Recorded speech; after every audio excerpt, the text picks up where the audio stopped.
안녕하세요. 한신대학교 박물관 교육사 이동진입니다. 선생님은 박물관의 교육사로서 방문하는 관람객 분들에게 설명을 해드리거나 교육 프로그램 진행을 담당하고 있어요. 여러분들은 일산, 동탄, 판교, 광교라는 곳을 들어본 적이 있나요? 지금 말한 네 곳은 모두 우리나라에 있는 도시들이에요. 네 곳 모두 하나의 공통점을 찾을 수 있는데 과연 뭘까요? 바로 신도시라는 점이에요. 신도시는 계획적, 인공적으로 만들어진 도시는 뜻하는 말로 앞서 말한 네 곳은 모두 계획적으로 만들어진 도시라고 할 수 있어요. 여러분들은 조선시대에도 계획적으로 세워진 신도시가 있다는 걸 알고 있나요? 오늘 여러분들에게 전해드릴 이야기는 조선의 신도시에 대한 이야기예요. 조선의 신도시는 여러분도 아마 잘 아는 수원에 위치한 화성이에요. 그렇다면 과연 이 성곽만이 신도시로 계획되어 건설되었을까요? 정답은 그렇지 않다예요. 화성은 단순히 성곽만이 계획된 것이 아니라 육릉과 건릉, 용주사, 화성행궁 이 세 곳이 포함되어 계획된 신도시예요. 그럼 본격적으로 조선의 신도시에 대해 알아볼까요?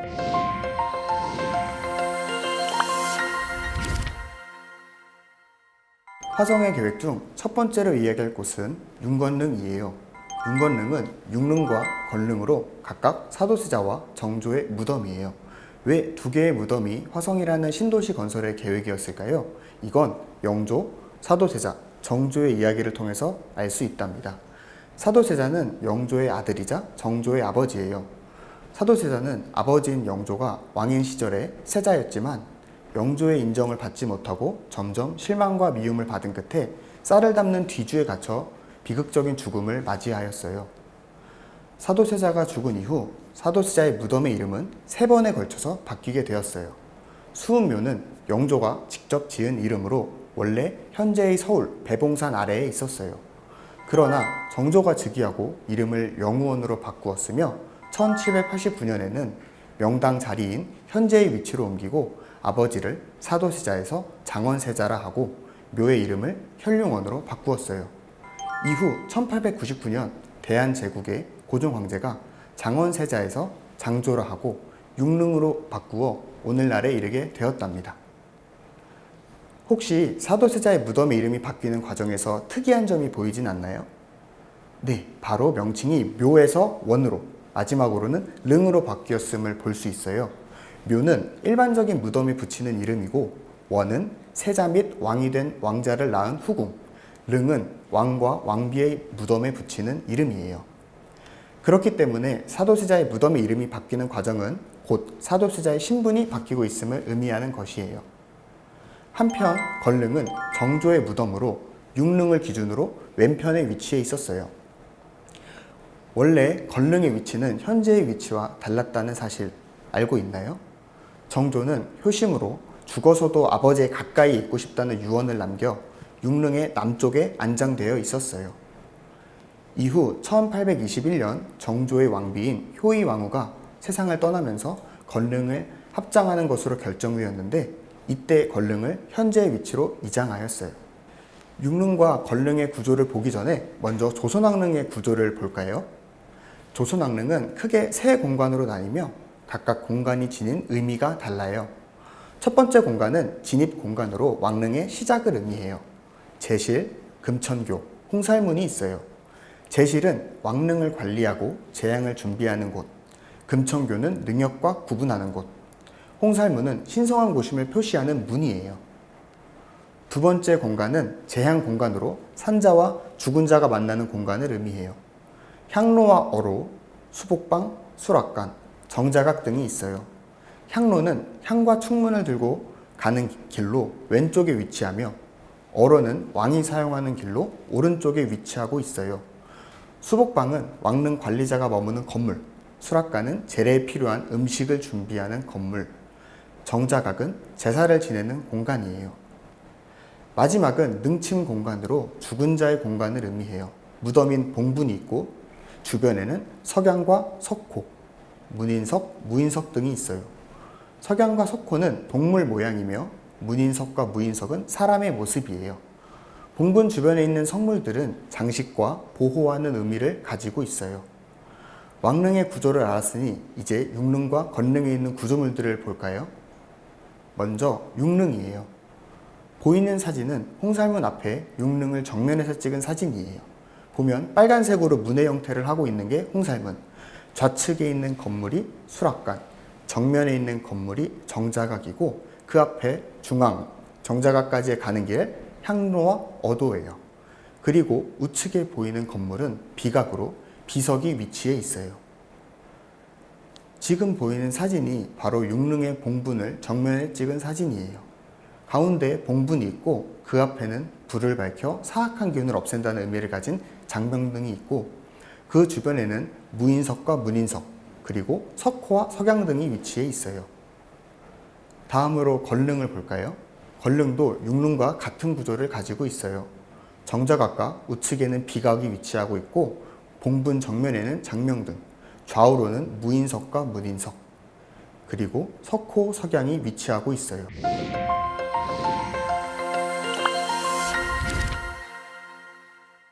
윤건릉 다음으로 화성의 계획에 포함된 두 번째 건물은 바로 용주사예요. 용주사는 1790년에 지어진 사찰로 사도스자의 원혼을 기리기 위한 목적으로 건립되었어요. 본격적으로 용주사에 대해 알아볼까요? 용주사의 구조는 사진과 같아요. 혹시 용주사의 배치도에서 특징적인 부분이 있는데 과연 뭘까요? 바로 홍살문이 있다는 거예요. 홍살문은 윤건릉에서도 보았듯이 신성한 곳을 뜻하는 구조물이에요. 용주사는 유일하게 홍살문이 있는 사찰로 사도스자의 명복을 빌고 위패를 모셨기 때문에 사찰임에도 홍살문이 건립되게 되었어요. 홍살문 이외에도 다양한 건물들이 용주사 안에 있어요. 사도스자의 원혼을 달래기 위해 기도를 드리는 건물인 호성전, 용주사 스님들이 참선을 하는 공간인 만수리실, 스님들이 지내는 공간인 나유타료, 누각인 천보루 등이 있어요. 특히 천보루는 보통의 절에는 나무로 기둥을 만들지만 용주사 천보루는 돌로 만들었다는 특징이 있어요. 용주사에는 건물들 외에도 보물들이 있어요. 바로 대웅전에 있는 후불탱화인 삼세열의 채탱이에요. 지금 보이는 그림은 화엄사에 있는 영선의 괴불탱이에요. 여기 보이는 것은 영선의 괴불탱 중 사천왕의 모습이에요. 이건 용주사 삼세열의 채탱에 있는 사천왕의 모습이에요. 두 그림의 사천왕의 모습이 다르지 않나요? 용주사 대웅전에 있는 삼세열의 채탱은 서양화에서 사용한 원근법과 명암법을 사용하여 그린 최초의 불화예요. 새로운 기법으로 그린 만큼 다른 사찰의 불화와는 큰 차이를 보인다고 할 수 있어요. 삼세열의 채탱은 당시 최고의 화가들이 그린 그림으로 정조의 신임을 한몸에 받고 있던 김홍도가 주도하고 임영기, 김득신이 참여하여 그린 그림이에요. 그렇기 때문에 용주사에 있는 후불탱화인 삼세열의 채탱은 정조의 지극한 효심과 새로운 기법이 표현된 문화재라고 할 수 있어요. 그리고 여러분들은 용주사를 부르는 다른 이름이 있다는 사실을 알고 있나요? 용주사는 효찰 대본산이라고도 불려요. 정조가 아버지인 사도스자의 명복을 빌기 위해 건립했기 때문도 있지만 부모의 크고 깊은 은혜에 보답한다는 내용을 담고 있는 불교 경전인 부모 은증경이 있기 때문이에요. 부모 은증경은 정조가 사도세자의 명복을 빌기 위해 용주사를 창건한 이후 만들었다고 해요. 앞에서 본 삼세열의 채탱과 함께 용주사의 보물 중 하나예요. 부모 은증경이 담고 있는 10가지 은혜는 첫째, 아이를 배에서 지키고 보호해 주신 은혜. 둘째, 해산할 때 고통을 받고서 낳아주신 은혜. 셋째, 자식을 낳고서야 배 안에 있는 자식에 대한 근심을 잊으신 은혜. 넷째, 쓴 건 삼키고 단 것은 뱉어서 먹여주신 은혜. 다섯째, 진 자리 마른 자리 갈아 뉘어주신 은혜. 여섯째, 젖을 먹이고 사랑으로 길러주신 은혜. 일곱째, 목욕, 세탁을 해주고 더러움을 씻어주신 은혜. 여덟째, 멀리 떠나가면 근심 걱정을 해주신 은혜. 아홉째, 자식을 위해서 모진 일을 해주신 은혜. 열째, 끝까지 불쌍히 여기고 사랑해주신 은혜.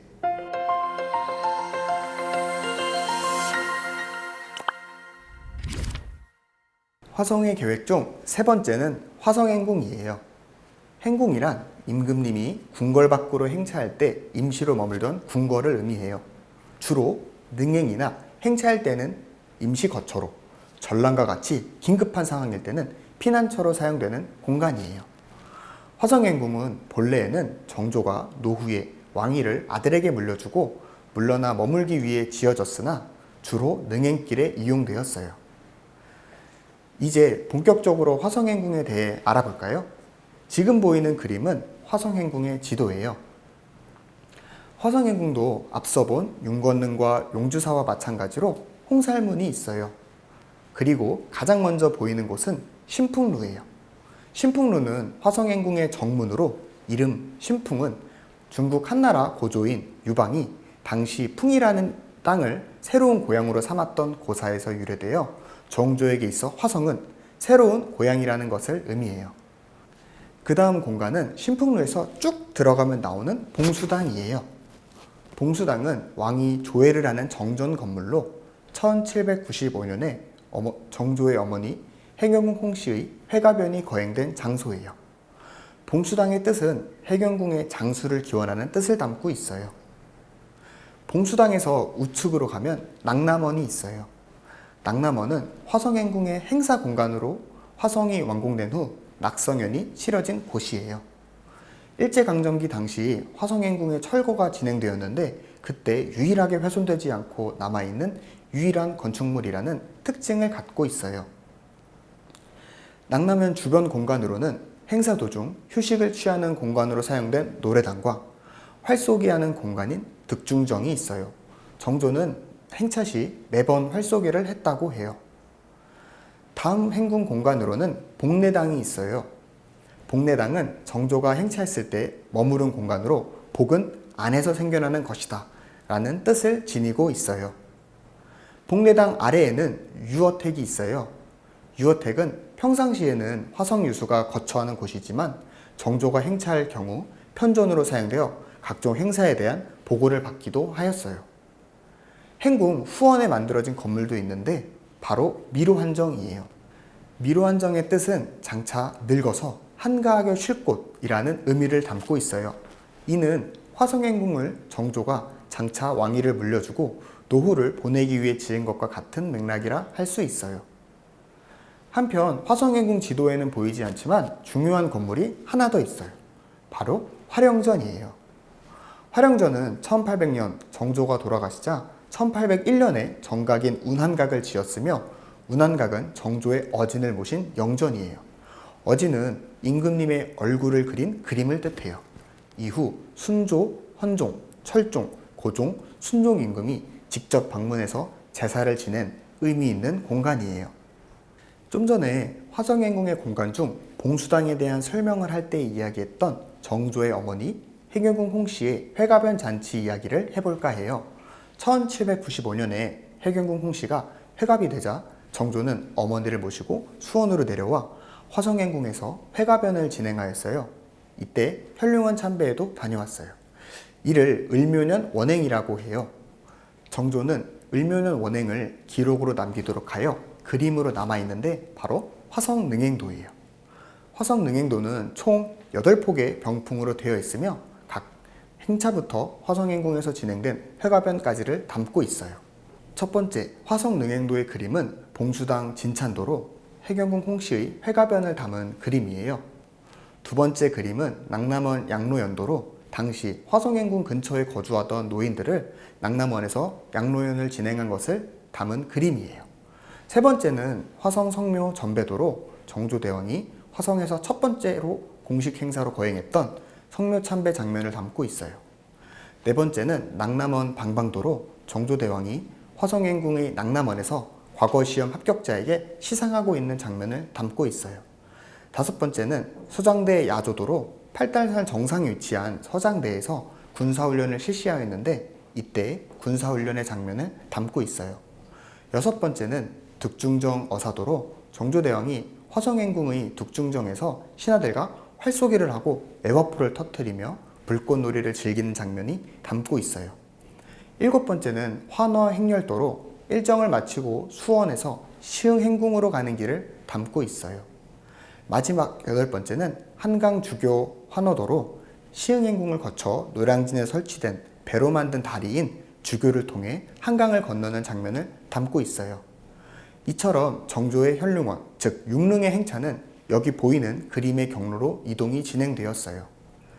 그리고 혹시 정조대왕의 행차를 제한하는 행사가 진행되고 있다는 것을 알고 있나요?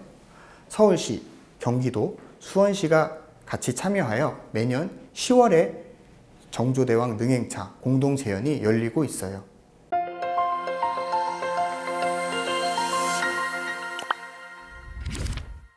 이제 조선의 신도시 화성의 마지막 계획인 화성만이 남았어요.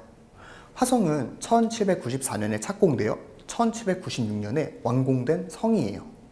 화성의 건설에는 정조, 총책임자 최재공, 현장 감독 조심태, 설계자 정약용이 비롯하여 1800여 명의 장인들이 참여하였으며 이외에도 많은 사람들의 힘과 노력이 동원되었어요. 화성에는 다양한 건물들이 존재하며 각각의 역할이 있어요. 화성의 지도를 먼저 볼까요? 화성에는 4대문이 있는데 첫 번째는 북문인 장안문으로 화성의 정문이에요. 두 번째는 남대문인 팔달문이에요. 팔달문은 보물제 402호로 지정되었으며 정조가 현릉원을 다녀올 때 이 문을 통과해서 다녀왔다고 해요. 세 번째는 동문인 창룡문, 네 번째는 서문인 화서문으로 보물제 403호로 지정되었어요. 이제 4대문 이외의 건물들을 알아볼까요? 먼저 서장대예요. 장대는 화성에 주둔한 군사들을 지휘하는 지휘소로 서장대의 경우 팔달산 정상에 위치하고 있어요. 또한 정조대왕이 직접 쓴 화성장대라는 편액이 있어요. 그 다음은 남수문이에요. 남수문은 총 9개의 홍해수문 중 남쪽에 세워져 있어 남수문이라고 불려요. 다음 건물은 봉돈이에요. 봉돈은 봉수대의 다른 이름으로 보통 봉수대는 산 정상에 위치하는 게 일반적이지만 화성의 봉수대는 화성행궁에서 잘 보이는 곳에 있으며 벽돌로 세워져 있다는 특징이 있어요. 다음으로는 연무대가 있어요. 화성의 장영용 군사들을 지휘하던 지휘소인데 무예를 수련하는 공간이기도 해서 연무대라고 불리게 되었어요. 그 다음은 방화수르정이에요. 목적에 따라 이름이 두 개로 불리는데 군사지휘소로 사용될 때는 동북강루라고 불려요. 주변 환경과 멋지게 조화가 이루어져서 정자로도 이용되었는데 정자로서의 이름은 방화수르정이에요. 보물제 1709호로 지정되었어요. 마지막으로는 서북공심돈이 있어요. 공심돈은 가운데가 비어있는 돈대로 적의 동향을 살피고 공격할 수 있는 시설이에요. 특히 유일하게 화성에서만 볼 수 있는 건물이기 때문에 가치가 크다고 할 수 있어요. 보물제 1701호로 지정되었어요.